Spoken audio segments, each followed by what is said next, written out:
Serangan dari kedua tetua paviliun petir angin mampu mengejar Xiao Yan, walau Xiao Yan terbang ke sana kemari menghindar, namun serangan kombinasi mereka haruslah segera dihentikan. Dengan secepat kilat Xiao Yan bergerak di belakang tetua Dian untuk menyerangnya, tapi sayang serangan itu dapat dihentikan oleh tetua Feng dengan perisai angin. Tetua Lei yang jatuh kembali bangkit, ia melompat berniat menghabisi Xiao Yan. Tentu Xiao Yan tak tinggal diam, ia melemparkan pedangnya dengan sangat kuat. Tapi sayangnya lagi dan lagi, pedangnya dihentikan oleh tetua Feng menggunakan perisai angin. Melihatnya Xiao Yan bergerak cepat untuk menyerang tetua Feng lebih dulu. Tetua Feng pun ditendang dengan keras hingga ia menghantam dinding batu. Xiao Yan menarik kembali pedangnya bersiap melakukan serangan lanjutan. Ketiga tetua tahu serangan Xiao Yan sangat kuat, hingga mereka memutuskan menghentikan serangan Xiao Yan bersama-sama. Tak ingin membuang banyak waktu lagi, para tetua akan segera menyelesaikan pertarungan. Muncul banyak petir di sekitar Xiao Yan, nampak seperti penjara petir. Xiao Yan kesulitan menghadang teknik ini. Ia pun kali ini hanya bisa menghindar dan menjauh. Tapi dirinya tidak bisa jika terus seperti ini. Untungnya ada Tian Huo. Tian Huo mengatakan arai apapun pasti mempunyai kelemahan. Kelemahan itu belum tentu dimiliki oleh orang yang berada di dalam arai utama. Xiao Yan pun paham, lantas ia berhenti melarikan diri. Ia pun berusaha menghentikan petir-petir tersebut dengan teknik perubahan api. Ia juga menghimpun teratai api di tangannya. Melihatnya, para tetua paviliun petir angin kaget tak percaya Xiao Yan memiliki 3 jenis api.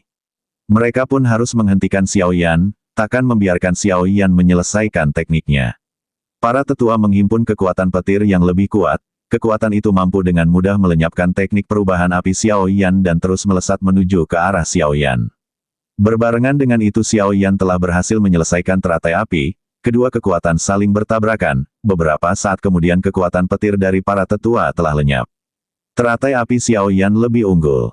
Kemudian Xiao Yan melemparkan teratai api itu, para tetua yang telah melihat betapa menakutkannya teratai api Xiao Yan, membuat pertahanan berlapis.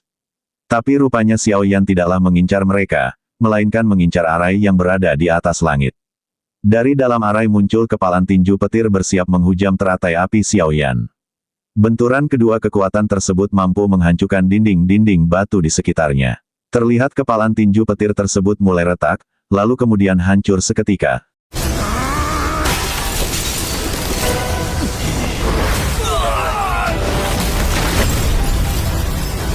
Teratai api terus bergerak menuju arai lalu kemudian meledak dengan sangat kuat.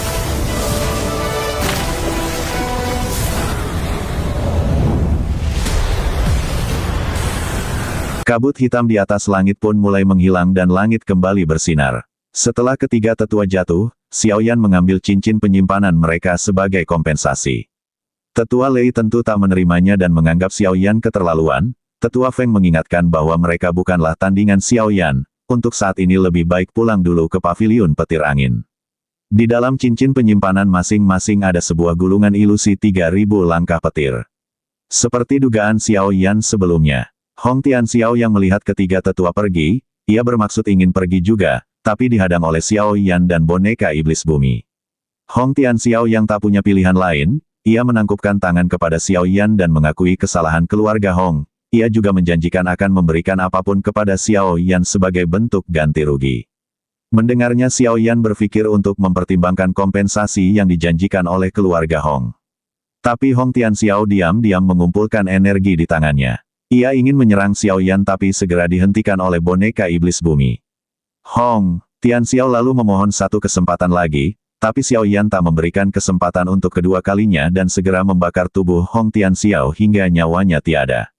Akhirnya masalah di keluarga Han telah selesai, patriark keluarga Han pun berterima kasih kepada Xiao Yan, keluarga Han akan mengingat kebaikan ini. Setelah ini Xiao Yan yakin, paviliun petir angin tidak akan mengancam keluarga Han di masa depan. Patriark Han berkata jika saja leluhur mereka ada di sini Xiao Yan tidak akan kalah jumlah. Han Yue khawatir dengan Xiao Yan, tapi Xiao Yan meyakinkan Han Yue jika dirinya baik-baik saja. Karena telah selesai Xiao Yan pun berpamitan. Terlihat Han Sue tak rela jika Xiao Yan pergi begitu cepat, lantas Xiao Yan berjanji jika di masa depan kekuatannya telah meningkat dan tak takut lagi dengan paviliun petir angin, dirinya akan kembali untuk mengobrol dengan Han Sue. Singkat cerita malam telah tiba, Xiao Yan memulihkan kekuatannya di depan api unggun. Nampak juga Tian Huo di sana. Tianhuo menjelaskan bahwa setiap kali Xiao Yan meminjam kekuatannya, ada sisa kekuatan jiwa yang tertinggal di dalam tubuh Xiao Yan. Tentu ini bukan hal baik jika terlalu banyak sisa tanda jiwa di dalam tubuh.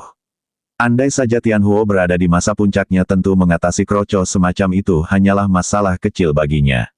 Sayangnya kini ia hanya tubuh jiwa. Xiao Yan ingat ada resep pil yang ditinggalkan oleh gurunya, yang kemungkinan dapat membersihkan tanda jiwa.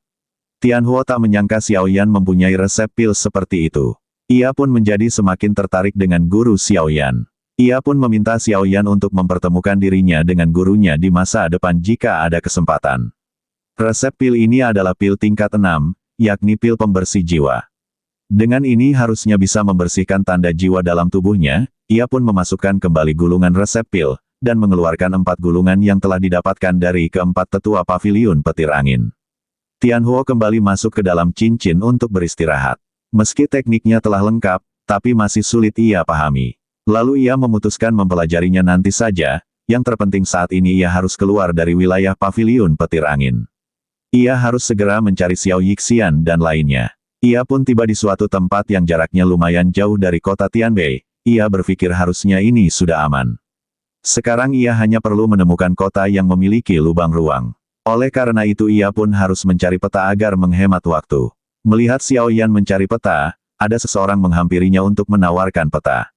Xiao Yan menginginkan peta lengkap wilayah utara. Peta yang diberikan cukup bagus, tapi penjual menawarkan dengan harga 30.000 koin emas. Itu karena penjual melihat penampilan Xiao Yan begitu mewah, yang kemungkinan bukan berasal dari kota ini. Lantas orang ini menebak mungkinkah Xiao Yan datang ke sini untuk kolam darah pegunungan surgawi. Ada banyak anak muda kuat setiap 3 tahun datang ke sini untuk kesempatan ke kolam darah. Kolam ini bisa membersihkan sumsum dan tulang untuk membantu orang-orang menembus kebuntuan, bahkan bisa membantu level Do Huang puncak menuju level Do Song. Jika apa yang dikatakan orang ini benar, kolam ini benar-benar sangat menarik. Kebetulan kolam darah akan segera dibuka, orang ini kembali menawarkan peta dari pegunungan mata surgawi. Xiao Yan pun mengambil peta tersebut dan membayar sesuai harga yang ditawarkan oleh penjual. Di sebuah kedai, sekelompok orang sedang bergosip ria. Mereka bergosip tentang paviliun petir angin dan paviliun 10.000 pedang serta beberapa kelompok lain yang telah mengirimkan para elit ke pegunungan mata surgawi. Hal ini sudah bisa ditebak jika tujuan mereka pastilah kolam darah.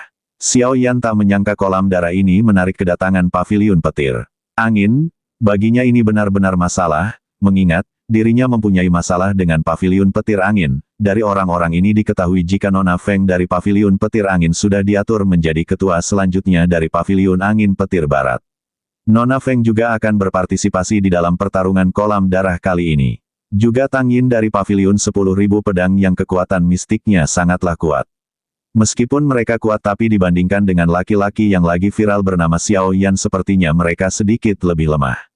Ada seseorang yang menghampiri Xiao Yan. Tianhuo mengingatkan Xiao Yan agar berhati-hati, karena kekuatan orang ini sangat mengerikan. Tak mau mengambil resiko, Xiao Yan pun berniat segera pergi. Tak disangka orang ini tahu tentang identitas Xiao Yan. Xiao Yan pun berhenti dan bertanya siapakah gerangan. Orang itu menjawab bahwa dirinya adalah Fei Tian. Ia adalah tuan dari paviliun petir angin utara. Mengetahuinya, Xiao Yan menyerangnya dengan pedang lalu kabur dengan langkah 3.000 petir dan terbang menjauh. Fei Tian tahu Xiao Yan mempunyai api surgawi tapi ia tak tahu api surgawi macam apa yang dimiliki oleh Xiao Yan. Ia pun yakin Xiao Yan takkan bisa melarikan diri darinya. Ia pun dengan cepat segera pergi dari kedai mengejar Xiao Yan.